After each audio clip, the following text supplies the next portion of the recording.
महाराज जी वर्तमान में कभी कभी जीव के चित्त में एक बात आती है, कभी कभी आप लोगों के मन में भी आती होगी, और कई लोग प्रायः हमसे जब मिलते हैं तो कहते भी, कई जगह जाते हैं लोग चर्चा करते हैं, बोले महाराज जी हम इतनी पूजा करते हैं, प्रातः काल जल्दी उठते हैं, सत्संग करते हैं, कथा सुनते हैं, मंदिर जाते हैं, पर इतनी पूजा करने के बाद भी दुख हमारे ही जीवन में क्यों आए। प्रायः मनुष्य का एक जिज्ञासा होती है, अरे हम इतनी पूजा करते हैं, इतना भगवान का साधन करते हैं, फिर कारण भगवान के होकर आए हैं तो हमारे जीवन में ऐसा प्रवेश नहीं। और बात भी सही है, भगवान भी कहते हैं जो मेरा हो गया है उसको पीड़ा। और देखो ध्यान से सुनना, ठाकुर जी कहते हैं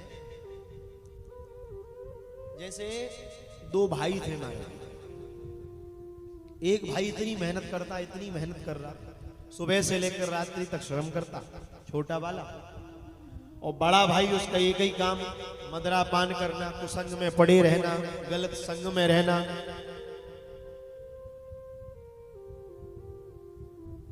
एक दिन उसकी पत्नी ने कहा छोटे वाले कि स्वामी एक बात कहूं, मैं बिलग होने के लिए चर्चा नहीं कर रही कि आप अलग हो जाओ, आप एक बात बताओ, आप इतना श्रम करते हो, इतनी मेहनत करते हो, इतनी मजदूरी करते हो, दिन रात लगे रहते हो, आपको मिलता क्या, कितना पीड़ा भोग रहे हो। और एक वो आपके बड़े भाई दिन रात कुछ नहीं करते, केवल कुसंग में पड़कर अपने जीवन को गवा रहे हैं और फिर भी इतना सुख भोग रहे। तो पत्नी हाथ जोड़कर कहती स्वामी आपको बुरा ना लगे तो एक बात, क्यों ना आपका और हमारा उनका मार्ग अलग अलग हो जाए, हम क्यों ना अलग अलग हो जाए, हमारा बंटवारा हो जाए, वो अपना देखें हम अपना देखें, क्योंकि करते कुछ है नहीं है, मेहनत तुम करते हो और फल वो। उसके पति ने भी विचार किया बात बहुत बढ़िया कह रही है, ठीक है अगर ऐसा हो जाए तो बहुत अच्छी बात, ऐसा कर ही लेते। आप आश्चर्य करेंगे उसने एक दिन अलग हो गए, और अलग होने के बाद थोड़ा भाई ने हिस्सा बंटवारे में कुछ त्रुटि भी करी, कुछ बेईमानी भी करी। तो एक दिन फिर इसकी पत्नी कहती ना आज भी वो अलग हो गए फिर भी सुख से रह रहे हैं, और हम अलग होकर भी इतनी मेहनत कर रहे हैं, मजदूरी कर रहे हैं, वहीं के वहीं हैं। एक काम करो, आप आज अपने गुरुदेव के पास जाओ और गुरुदेव से कहना इस भाई ने मुझसे बेईमानी करी।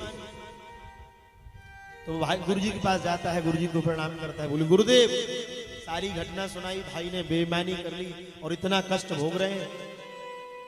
गुरुजी ने कहा बोले बेटा एक काम करो, पहले बड़े भैया को बुला कर ला। अब दोनों में इतना द्वंद्व हो गया कि दोनों साथ नहीं चल सकते। वो जाकर कहता है भैया गुरुजी ने बुलाया, इतना द्वंद। तो वो कहता है एक काम कर तो रे, और मुझ में बननी तो है नहीं, तू इस रास्ते से जा और मैं इस रास्ते से जा, पहुंचना एक ही जगह। क्यों आए एक ही देश से और जाना है एक देश, बीच में बाधा पड़ गई तो मार्ग है विवेक। आए तो एक ही देश से है और जाना भी एक ही देश है, पर बीच में बाधा पड़ गई सो हो गए बाटम बाट। एक काम कर, तू यहां से जा मैं यहां से जा रहा हूं। अब वो चले जा रहे तो जो बड़ा भाई था खूब मदरा पान करता, उल्टाओं का संग करता। आप आश्चर्य करेंगे, खूब उल्टाओं का संग करता, मदरा पान करता। अब जैसे ही उसने कहा तो महाराज वो मार्ग में चला जा रहा, जाते जाते जाते जाते उस बड़े भाई के पैर में जैसे जिसे हम लोग भाषा में कहते ठेवो लग गया, कहते ना आपके यहाँ देहाती में कहते हैं ठेवो लग गया, बोले पाँव में। सो पैर में जो कुछ लगा ठेवो जैसो, तो उसको एकदम लगा। उसने कहा देखूं है क्या, मिट्टी के नीचे कुछ बजने की आवाज आ रही है। पैर हटाकर देखा तो उस पैर को हटाया तो वहां एक सिक्का पड़ा था, और वहां जब एक सिक्का पड़ा, उसने कहा सिक्के के नीचे की मिट्टी हटा कर देखी। उसने सिक्के के नीचे की मिट्टी हटाई तो आप आश्चर्य करेंगे, उसके नीचे एक सोने का घड़ा निकला, खूब स्वर्ण मुद्राएं भरी उसमें, और वो निकला। अरे बड़ा प्रसन्न हुआ, बोले देखो जी कृपा होती गुरु जी की, गुरु के मार्ग पे गए तो चकाचक माल मिला। और जैसे गुरु जी के पास पहुंचे, गुरु जी को प्रणाम किया, बोले क्या हुआ, बाद में सुनेंगे, पहले बैठ।